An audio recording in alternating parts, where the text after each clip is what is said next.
Without taking more time, let's start from the headlines. इस editorial के analysis शुरू करने के पहले मैं एक छोटा सा रिक्वेस्ट कर लूँ, जिन्होंने भी अभी तक मेरे चैनल को सब्सक्राइब नहीं किए हैं प्लीज़ इसे सब्सक्राइब करें और बेल आइकन को दबाना बिल्कुल भी ना भूलें, ताकि आने वाले इस तरह के इंटरेस्टिंग वीडियोस की जो अपकमिंग नोटिफिकेशंस हैं वो आपको टाइमली पहुंचती रहे। तो चलिए इस एडिटोरियल का अब एनालिसिस शुरू करते हैं। बैलेंसिंग प्रायोरिटीज़ अर्थात जो प्राथमिकताएं हैं उसके साथ संतुलन को बनाए रखना, यानी कि उसको संतुलन देना। ठीक है, दिस वन। नाउ नेक्स्ट देखते हैं। डेवलपमेंट गोल्स, जो विकास का जो लक्ष्य है, मस्ट बी परस्यूड, उसे परस्यू किया जाना चाहिए, अर्थात उसे हमें पालन करना चाहिए, फॉलो करना चाहिए विदाउट, बिना ब्रीचिंग। विदाउट प्रेपोजिशन है और उसके बाद वर्ब आया ब्रीच, इसलिए इस ब्रीच वर्ड में आईएनजी लगा। याद रखेंगे, पहले भी आपको पुराने वीडियोज में बता दिया गया है। विदाउट ब्रीचिंग एनवायरनमेंट रेगुलेशंस, जो पर्यावरण से संबंधित नियम हैं, रेगुलेशंस मीन्स नियम, उसे बिना तोड़े हुए। ब्रीच का मतलब याद रखेंगे, कोई जब नियम का उल्लंघन कर रहे हैं, कोई चीज़ फिक्स या सेट एक ट्रेडिशन है उसका भी उल्लंघन कर रहे हैं, तो ब्रीच इस्तेमाल होता है। ठीक है, तो यहाँ क्या बोल रहा है कि development goal must be followed और परस्यूट, यानी कि विकास के लक्ष्य जो है वो अवश्य उसको फॉलो करना चाहिए, पालन करना चाहिए, उसके पीछे लगे रहना चाहिए। विदाउट ब्रीचिंग एनवायरमेंट रेगुलेशंस, यानी कि पर्यावरण नियम को बिना तोड़े हुए। नेक्स्ट देखते हैं। फोरकास्ट, कास्ट का मतलब होता है स्पेल करना, बोलना, बताना या स्टेटमेंट देना, एंड उसके पहले फोर लग गया, FORV, अर्थात पहले ही आप किसी चीज़ को बतला रहे हैं, अर्थात आप प्रेडिक्शन कर रहे हैं। तो फोरकास्ट का मतलब होता है एक भविष्यवाणी टाइप का बतलाना, पूर्व अनुमान लगाना। फोरकास्ट का मतलब है पूर्वानुमान करना। ठीक है, तो फोरकास्ट ऑफ गुड और नॉर्मल, अर्थात अच्छा और सामान्य मानसून का पूर्वानुमान। फोरकास्ट ऑफ गुड और नॉर्मल मानसून्स आर ये हेल्पिंग वर्ब हो गया, तो सब्जेक्ट हो गया ये, फोरकास्ट ऑफ गुड और नॉर्मल मानसून्स। क्लियर। ऑफ्टन मतलब अक्सर, बिगाइलिंग, बिगाइल वर्ड जो है इसका मतलब होता है something which is very attractive, कोई भी चीज़ जो काफ़ी आकर्षक लगे, इंटरेस्टिंग लगे, but at the same time वो मिस्टीरियस भी हो, यानी कि आकर्षक और रहस्यमयी। ठीक है, तो मानसून का फोरकास्टिंग करना, उसका पूर्वानुमान लगाना काफ़ी इंटरेस्टिंग, रुचिकर होता है, साथ ही साथ वो रहस्यमय भी होता है। ठीक है, एंड बिलाई द ऑमिनस, ऑमिनस का मतलब होता है anything which can be bad happenings in the future. Future में कोई भी अगर बुरा घटना घटे, अमंगल घटे, तो उसको ऑमिनस बोलते हैं। एंड बिलाई का मतलब होता है धोखा टाइप का देना, यानी कि आपको लग रहा है कि नहीं होगा और हो गया। ठीक है, तो यहाँ बोल रहा है कि इस तरह की जो बुरी घटनाएं होती हैं, बाढ़ आ गया अचानक, यहाँ पर ऑमिनस का मतलब बाढ़ से है, भूस्खलन से है, इन्वायरमेंट से संबंधित है ना, पर्यावरण से संबंधित, ठीक है, आपदा है, उससे संबंधित यहाँ ऑमिनस का रेफरेंस है। तो उसका जो है फोरकास्टिंग करना ये कभी कभी बिलाई हो जाता है, यानी कि धोखे में हो जाता है, यानी कि हम ये फोरकास्ट करते हैं कि इस तरह की घटना नहीं घटेगी और घट जाती है। ठीक है, अर्थात ये ऑमिनस का, बुरे वक्त का, इस तरह के बैड इंसिडेंट्स का धोखा हो जाता है। ठीक है, दिस ईयर इस वॉज द एनुअल फ्लड्स, जो वार्षिक बाढ़ है, that up in the Brahmaputra valley. Up and का मतलब होता है अप साइड डाउन, यानी कि धारा जो नीचे की तरफ जा रहा है वो वापस की तरफ के सेंस में। हैव बीन फॉलोड, यानी कि जो एनुअल फ्लड्स है, वार्षिक जो बाढ़ है, वो ब्रह्मपुत्र घाटी में, जो ब्रह्मपुत्र नदी है उसकी घाटी में वो अप एंड हो गया है, यानी कि बिल्कुल उल्टा हो गया है। Have been followed by intense spells along the Konkan coast in Mumbai. कहता है कि कोंकण कोस्ट कहाँ पर है? भारत के पश्चिमी सीमा जो कि गुजरात के दमन से स्टार्ट होता है नीचे से और वो गोवा तक लगभग जाता है, तो उस पूरे पश्चिमी जो कोस्ट है समुद्र का उसको कोंकण कोस्ट बोला जाता है। तो उस सीमा की तरफ बोल रहा है कि उस क्षेत्र में ये जो है काफ़ी बारिश हुई है। इंटेंस स्पेल्स का मतलब वो वहाँ पर एनुअल फ्लड्स के साथ है, ठीक है। तो कर रहा है कि वहाँ पर काफ़ी बारिश हुई है, जिस तरह से ब्रह्मपुत्र वैली में भी हुई है उसी तरह से यहाँ भी इस कोंकण कोस्ट में भी और मुंबई की तरफ में काफ़ी बारिश हुई है, यानी कि बाढ़ की काफ़ी स्थिति उत्पन्न हुई है। एंड नाउ केरला, और अब केरला में, ठीक है। विच जो until the end of last month यानी कि पिछले महीने के अंत तक रिकॉर्डेड ए स्लाइट डेफिसिट, ठीक है। रिकॉर्डेड मतलब दर्ज किया है, स्लाइट का मतलब थोड़ा और डेफिसिट मतलब कमी, यानी कि थोड़ा कमी दर्ज किया गया है इसमें, ठीक है। विच यहाँ जो है वो रिलेटिव प्रोनाउन के रूप में आया है और किसके लिए आया है? एनुअल फ्लड्स के लिए। याद रखेंगे यहाँ पर एनुअल फ्लड्स जो है इसके लिए यहाँ पर विच का इस्तेमाल किया है, क्योंकि रिकॉर्ड जो है वो एनुअल फ्लड्स का किया जा रहा है, वार्षिक जो बाढ़ आती है उसका रिकॉर्ड किया जा रहा है, ठीक है, दर्ज किया जा रहा है, तो उसके लिए आया है। आपको पता है आदमी के सिवाय बाकी जगह पर जो के सेंस में रिलेटिव प्रोनाउन के लिए विच का इस्तेमाल होता है। आगे चलते हैं। द लैंड स्लिप यानी कि ज़मीन का खिसकना, जिसको भूस्खलन भी कहते हैं, इन इडुक्की एक डिस्ट्रिक्ट है केरल का, तो वहाँ पर भूस्खलन हुआ। दैट जो has so far claim 22 lives, यानी कि क्लेम लाइव्स का मतलब जीवन चला गया, यानी कि 22 लोगों की जाने गई। किसमें? इडुक्की में जो भूस्खलन हुआ उसमें, ठीक है। एंड रेंडर्ड, आपको पुराने वीडियोज में भी मैंने बताया है कि रेंडर का मतलब होता है कोई भी चीज़ जो कारण बनता है किसी घटना होने का। तो ये जो लैंडस्लिप हुआ यानी कि भूस्खलन हुआ, उसके वजह से रेंडर हुआ यानी कि कारण बना। क्या कारण बना? सेवरल होमलेस, यानी कि कई लोग जो हैं वो घर से बेघर हो गए, ठीक है। Follows from a continuing spell of heavy rains in Kerala, ये किसके बाद हुआ ये सारे घटना इस तरह के, जैसे 22 लोग मारे गए, काफ़ी लोग जो है घर से बेघर हो गए, ये सारा कुछ कब हुआ? जब केरल में भारी बारिश लगातार हुई। Continuing spell of heavy rains का मतलब भारी बारिश जो है वो लगातार हुआ। स्पेल का मतलब होता है एक पीरियड ऑफ टाइम जो उसको सेंस में देता है, ठीक है। स्पेल का मतलब उस पीरियड ऑफ टाइम को बोलता है जिस दौरान जो ये वर्षा हुई। मास्ट डिस्ट्रिक्ट्स, अधिकांश जिले, हैव रिसीव्ड, यहाँ पर ये सब्जेक्ट हो गया, हैव हेल्पिंग वर्ब, वर्ब का third form present perfect. Most districts have received, अधिकांश जिले ने रिसीव किया है 3 or 4 times मोर रेन, यानी कि अधिकांश जिलों में 3 से 4 गुना अधिक बारिश हुई है। रिसीव का मतलब यहाँ पर वो प्राप्त नहीं कर रहा है, यहाँ पर आपको यह सेंस देना है कि वहाँ पर जो है वो 3 से 4 गुना अधिक बारिश हुई है उन जिलों में, ठीक है। देन वॉट इज़ नॉर्मल, अर्थात जो सामान्य है, वॉट का मतलब जो का सेंस में यहाँ पर, जो सामान्य है यानी कि सामान्य बारिश के अपेक्षा अधिकांशतः डिस्ट्रिक्ट में 3 से 4 गुना अधिक बारिश हुई है। लास्ट ईयर टू, पिछले साल भी, नेबरिंग वेयनाड, यानी कि जो इडुक्की डिस्ट्रिक्ट है उसके बगल में एक पड़ोसी डिस्ट्रिक्ट है जिसका नाम है वेयनाड, सॉ, मतलब यहाँ पर सॉ मतलब एक्सपीरियंस करने के सेंस में, देखने का मतलब यहाँ पर सी मतलब एक्सपीरियंस करना है ना, उस दौर से गुजरना। Saw multiple Hamlet's wiped out, तो वेयनाड डिस्ट्रिक्ट में भी पिछले साल क्या हुआ था? मल्टीपल हैमलेट्स वाइप्ड आउट, यानी कि काफ़ी संख्या में जो हैमलेट्स थे, हैमलेट्स किसको बोलते हैं?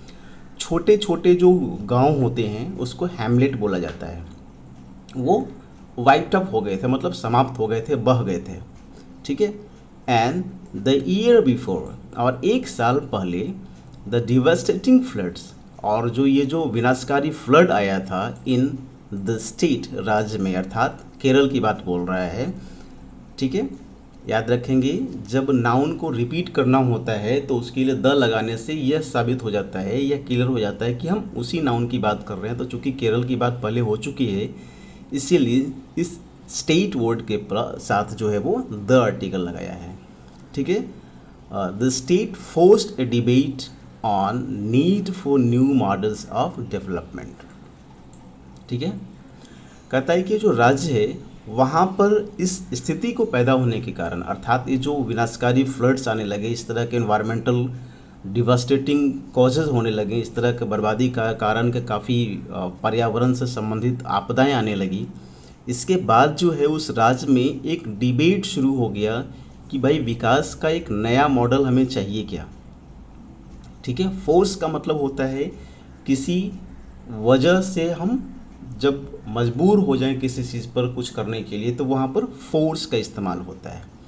लैंडस्लिप्स अर्थात भूस्खलन और लैंडस्लाइड्स, आप इसको जो भी बोल लें, इन द वेस्टर्न घाट यानी कि पश्चिमी घाट में हैव ए हिस्ट्री, यानी कि इसका एक इतिहास रहा है। लैंडस्लाइड का, भूस्खलन का पश्चिमी घाट में एक इतिहास रहा है।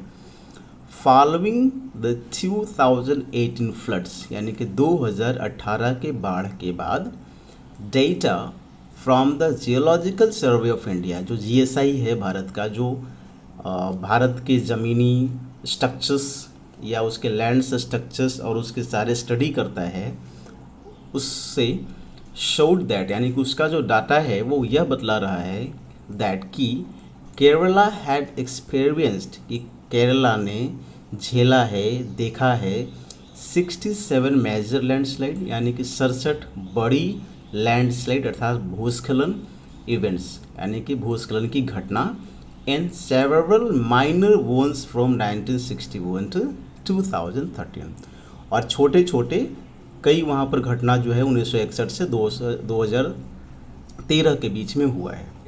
As part of national landslide susceptibility mapping programme, एक राष्ट्रीय स्तर पर एक प्रोग्राम है जिसमें यह मैपिंग किया जाता है। मैप करना का मतलब वहाँ पर एक आकलन तैयार किया जाता है जिससे ये पता चले कि किस क्षेत्र में कौन सा क्षेत्र है जो ज़्यादा ससेप्टिबल है, यानी कि वहाँ पर भूस्खलन होने की संभावनाएं होती है। तो उस प्रोग्राम के पार्ट के तहत, उसके तहत द एजेंसी, ये जो एजेंसी है जो यह काम करती है, मैप्ड, उसने मैपिंग किया सेवरल स्टेट्स, है ना, कई राज्यों को मैपिंग किया इन वेस्टर्न घाट्स, यानी कि पश्चिमी घाट पर जो भी राज्य हैं उसमें से कई राज्यों को उसने मैपिंग किया है। नॉर्थ ईस्टर्न स्टेट्स और उत्तरी पूर्वी जो स्टेट्स हैं उसमें जम्मू एंड कश्मीर में, उत्तराखंड में, तो एसेस, यह आकलन करने के लिए हाउ, कैसे, वल्नरेबल देयर डिस्ट्रिक्ट्स वेयर, कि ये जो डिस्ट्रिक्ट्स हैं, इन राज्यों के जो डिस्ट्रिक्ट्स हैं वो इस तरह से वल्नरेबल कैसे हैं। वल्नरेबल का मतलब होता है जो बुरी स्थिति में आ सकता है, यानी कि जो रिस्क में हो, है ना, जो रिस्क में हो उसको हम वल्नरेबल बोलते हैं। नियरली लगभग 13,000 square kilometres were mapped, 13,000 square kilometre map किया गया। वेयर प्लस वर्ब का third form, that is past indefinite का पैसिव वॉइस, until 2018, यानी कि 2018 तक 13,000 स्क्वायर किलोमीटर का मैपिंग किया गया। 6,000 were to be covered in 2019-20 Kerala, और 6,000 स्क्वायर किलोमीटर जो है वो 19-20 में केरल में कवर करना था। अकॉर्डिंग टू, के अनुसार, द प्रोग्राम, ये जो प्रोग्राम है कौन सा, नेशनल लैंडस्लाइड ससेप्टिबिलिटी मैपिंग, इस प्रोग्राम के तहत इसके अनुसार वेबसाइट के हिसाब से ये बातें सामने आई। Nearly 13 of the states 14 districts, यानी कि लगभग, नियरली मीन्स लगभग, 13 ऑफ द स्टेट, यानी कि राज्यों में से 13, एंड स्टेट में पोस्ट ऑफिस लगा करके 14 डिस्ट्रिक्ट लगाया, यानी कि 13 राज्यों के 14 जिले। ठीक है। 13 ऑफ द स्टेट्स 14 डिस्ट्रिक्ट्स मतलब 13 राज्यों के 14 जिले वेयर प्रोन टू लैंडस्लाइड्स, यानी कि वेयर मतलब थे, प्रोन टू का मतलब होता है उन्मुख होना, है ना, जब कोई चीज़ काफ़ी उस ज़्यादा झुका हुआ हो, यानी कि लैंडस्लाइड होने की ज़्यादा संभावना वहाँ पर थी, इसलिए प्रोन टू का इस्तेमाल किया गया और प्रोन के साथ हमेशा टू ही लगता है, इसे याद रखेंगे। यानी कि ये जो 14 ज़िले थे 13 राज्यों का, वे ज़्यादा उन्मुख हैं लैंडस्लाइड्स का। किसके? लैंडस्लाइड, यानी कि भूस्खलन के लिए ये ज़्यादा उन्मुख थे। And what made Kerala particularly vulnerable, और कहता है कि जो केरला को खास करके ज़्यादा रिस्की बनाता है, वल्नरेबल बनाता है, वो यह था द हाई पॉपुलेशन डेंसिटी, कि वहाँ की जो पॉपुलेशन डेंसिटी है वो हाई है, ओवर 800 पर स्क्वायर किलोमीटर, यानी कि 1 स्क्वायर किलोमीटर में 800 से भी ज़्यादा लोग रहते हैं, कंपेयर टू के तुलना में अदर स्टेट्स, यानी कि दूसरे राज्यों के तुलना में, that also faced high land risk, यानी कि ऐसे राज्य जहाँ पर लैंडस्लाइड ज़्यादा होती हैं, जैसे जम्मू एंड कश्मीर हो गया, उत्तराखंड हो गया इत्यादि, पर वहाँ पर जो पॉपुलेशन डेंसिटी है वो केरला के अपेक्षा कम है, इसलिए जो केरल की जो वल्नरेबिलिटी है, रिस्क है, वो ज़्यादा है। The objective of the analysis maps is, ये जो प्रोग्राम है एनालिसिस, उसका जो ऑब्जेक्टिव है, जो लक्ष्य है, जो ध्येय है, वो ये है, is to help state and district authorities, तो राज्य और ज़िले के जो अधिकारी हैं उनको हेल्प करना, क्या करने में? इनकॉर्पोरेट, याद रखेंगे यहाँ पर टू जो है ना वो छुपा हुआ है, इन्फिनिटिव, ठीक है। विदाउट टू, हेल्प के बाद जनरली आपको विदाउट टू वर्ब मिलेंगे, तो टू इनकॉर्पोरेट के जगह पर सिर्फ इनकॉर्पोरेट लिखा हुआ है, तो क्या करने में हेल्प करेगी ये? Incorporate the risk of landslides into zoning law, तो कहता है कि जो लैंडस्लाइड्स है, भूस्खलन की जो रिस्क है, उसको शामिल करने के लिए, उसमें इंक्लूड करने के लिए जोनिंग लॉज में। अब ये जोनिंग लॉज क्या होता है समझ लें। ये कानून बनाया जाता है जिसमें एक मैपिंग की जाती है इस प्रोग्राम के तहत, जिसके बाद यह तय किया जाता है कि इस खास क्षेत्र में जो जगहें हैं, वो जो प्लेन हैं, जो भूमि है, वो ज़्यादा प्रोन है या कम प्रोन है लैंडस्लाइड से संबंधित, यानी कि यहाँ पर लैंडस्लाइड हो सकता है, नहीं हो सकता है तो ज़्यादा रिस्की है या कम रिस्की है, इस तरह का जोनिंग कर किया जाता है, तो इसको जोनिंग लॉज बोलते हैं। हाउएवर, फिर भी, just as in the case of earthquake, जैसा कि भूकंप के केस में होता है अर्थक्वेक, जोनेशन मैप्स, यानी कि उसमें भी जो जोनेशन किया जाता है कि कहाँ पर भूकंप ज़्यादा चांसेस होते हैं आने के लिए, कहाँ पर कम होते हैं, तो उसके मैप में जिस तरह से होती है, और फॉर दैट मैटर, और उस तरह के मुद्दे के लिए, any exercise to scientifically ascertain, यानी कि किसी भी तरह का अभ्यास जो वैज्ञानिक तौर तरीके से किए जाएंगे, यह एसर्टेन करने के लिए, टू एसर्टेन मतलब सुनिश्चित करने के लिए, द रिस्क, की रिस्क क्या है, फ्रॉम नेचुरल हैजार्ड्स, यानी कि जो प्राकृतिक आपदा हैं उससे, टू रीजन, उस क्षेत्र को, उस इलाके को किस तरह के रिस्क है, ठीक है। दीज लॉज, ये जो कानून हैं, are barely implemented in the right speed, याद रखेंगे यहाँ पर बैरली का इस्तेमाल किया गया, इसका मतलब न के बराबर है, यानी कि ये जो कानून है वो न के बराबर इस्तेमाल किए जाते हैं।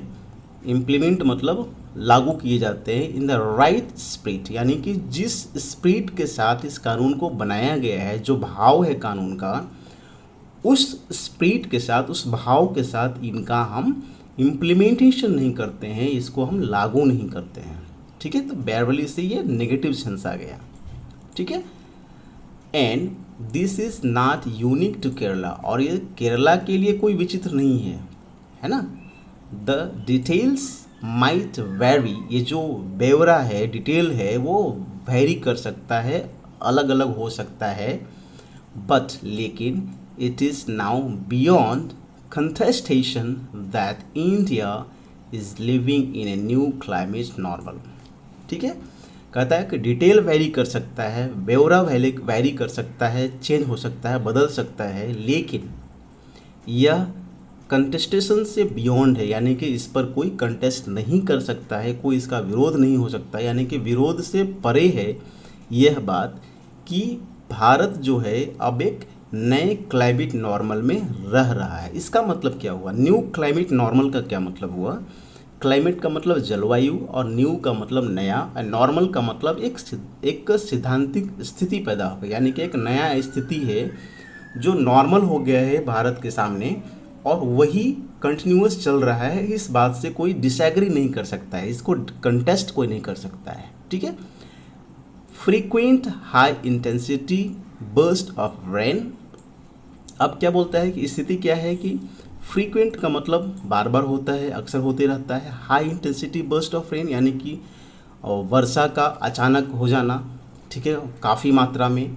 इंटेंसिटी का मतलब, हाई इंटेंसिटी का मतलब हो गया काफ़ी मात्रा में, काफ़ी तेज़, काफ़ी फोर्स के साथ। और बर्स्ट का मतलब अचानक बारिश होने के सेंस में, ठीक है। विल को एग्जिस्ट यानी कि सह अस्तित्व में रहेगा, साथ साथ देखा जाएगा, along with के साथ लॉन्ग ड्राई स्पेल्स। अब यहाँ पर देखिए, एक तरफ बोल रहा है कि बारिश काफ़ी हो सकती है, काफ़ी इंटेंसिटी के साथ हो सकती है, दूसरी तरफ बोल रहा है लॉन्ग ड्राई स्पेल्स हो सकता है, यानी कि लंबे समय तक सुखाड़ रह सकता है। स्पेल का मतलब यहाँ पर टाइमिंग से है, ठीक है, एक पीरियड ऑफ टाइम को स्पेल बोलते हैं। तो लंबे समय तक सुखाड़ हो सकता है, यानी कि एक ही राज्य में, एक ही देश में एक जगह पर लंबे समय तक सुखाड़ हो सकता है, तो हो सकता है कि दूसरे क्षेत्र में वहाँ पर काफ़ी बारिश हो, ठीक है। It has emerged from studies of Kerala's topography, यानी कि केरल के जो टोपोग्राफी है उसके अध्ययन के बाद ऐसा सामने आया है। इमर्ज मतलब सामने आना। टोपोग्राफी का मतलब होता है सोइल एंड अपर जो पार्ट होता है पृथ्वी का, पृथ्वी के ऊपर वाले पार्ट का, सोइल का जो स्टडी होता है उसको टोपोग्राफी बोलते हैं, यानी कि स्ट्रक्चर है ना, पृथ्वी के ऊपर वाले स्ट्रक्चर्स के अध्ययन को टोपोग्राफी बोलते हैं, उसकी मापाप को। तो इससे जो है, जो केरला की स्टडी हुई है टोपोग्राफी का, उसके बाद यह बात सामने आई है दैट कि क्वेरिंग का मतलब उत्खनन होता है, जो आप जैसे मान लीजिए पहाड़ तोड़ करके या पहाड़ियों को काट करके कुछ बनते हैं, तो जो काटना तोड़ना ये सब जो होती है सबको क्वेरिंग बोलते हैं, है ना। तो उत्खनन जो होता है, and the unscientific cutting of slopes, यानी कि अवैज्ञानिक तरीके से आप ढाल काटते हैं। स्लोप्स का मतलब पहाड़ी जगह पर रास्ते बनाने के लिए या फिर और भी किसी चीज़ के लिए जो ढाल बनाए जाते हैं उसको स्लोप्स बोलते हैं। इंटू हिल्स यानी कि पहाड़ियों में, ठीक है। एग्रेवेट्स यानी कि ये जो आप काम करते हैं ना, क्वेरिंग का यानी कि उत्खनन का या फिर ढालान काटने का, ये एग्रेवेट्स करता है, यानी कि स्थिति को और बदतर बना देता है। The risk of soil erosion, वो क्या है? जो इरोशन है, इरोजन का मतलब होता है कटाव, यानी कि भूमि की कटाव की जो रिस्क है ना वो और ज़्यादा हो जाती है, बढ़ जाती है ना। क्लियर? ऑपरेशनलाइजिंग का मतलब होता है प्रचालित करना। The state disaster management apparatus, कहता है कि जो राज्य की आपदा मैनेजमेंट अपैरेटस है, जो सिस्टम है या उससे जुड़े हुए जो भी उपकरण हैं, उसका आप प्रचालन करते हैं, यूज करते हैं, आप मोटा मोटी समझें। Allocating funds for preparedness are key policy responses, और जो फंड एलोकेट करते हैं, है ना, फंड का आवंटन जो होती है किसके लिए? प्रिपेयर्डनेस यानी कि तैयारी के लिए, ये की पॉलिसी है। की मतलब इम्पॉर्टेंट, मेन, पॉलिसी रिस्पॉन्सेस है, यानी कि नीति जो बनती है उसकी एक पहल है, ठीक है। But Kerala also must double down, लेकिन केरल को यह भी करना चाहिए, double down on enforcing regulations. क्या करना चाहिए कि जो नियम है एनवायरनमेंट से रिलेटेड उसे लागू करें। एनफोर्स का मतलब लागू करना, यहाँ पर ऑन प्रेपोजिशन है और उसके बाद एनफोर्स वर्ब का इस्तेमाल हुआ, इसलिए आईएनजी लगाया गया। ऑन इन्फोर्सिंग रेगुलेशंस यानी कि नियम को लागू करने में, एंड ऑब्जर्विंग जोनिंग लॉज, और ये जो जोनिंग का नियम है उसको भी ऑब्जर्व करने में, देखने में, उसको पालन करने में, एज वेल एज साथ ही साथ इंश्योरिंग यह सुनिश्चित करने में दैट की स्लोप्स खाव इनटू हिली टेरेन, ये जो पहाड़ी इलाके हैं, जो क्षेत्र हैं, जो भूखंड हैं, उसमें जो आप ढलान कार्व करते हैं, कार्व का मतलब काटना होता है, ठीक है, तो कार्व इनटू हिली ट्रेड मतलब ये जो क्षेत्र है वहाँ पर आप जो ढाल बनाते हैं, have adequate provisions for training water, यानी कि प्रोविजंस का मतलब यहाँ पर फैसिलिटी से है, सुविधा से है। तो जो वाटर है, पानी जो होती है, बाढ़ आती है, उसकी पानी को निकासी के लिए, ड्रेनिंग का मतलब निकासी, उचित प्रोविजंस हो, फैसिलिटीज हो। एडिक्वेट मीन्स उचित और प्रोविजंस का मतलब यहाँ पर फैसिलिटी से, सुविधा से है। लैक ऑफ कंप्लायंस मतलब कमी, लैक का मतलब कमी और कंप्लायंस का मतलब होता है अनुपालन।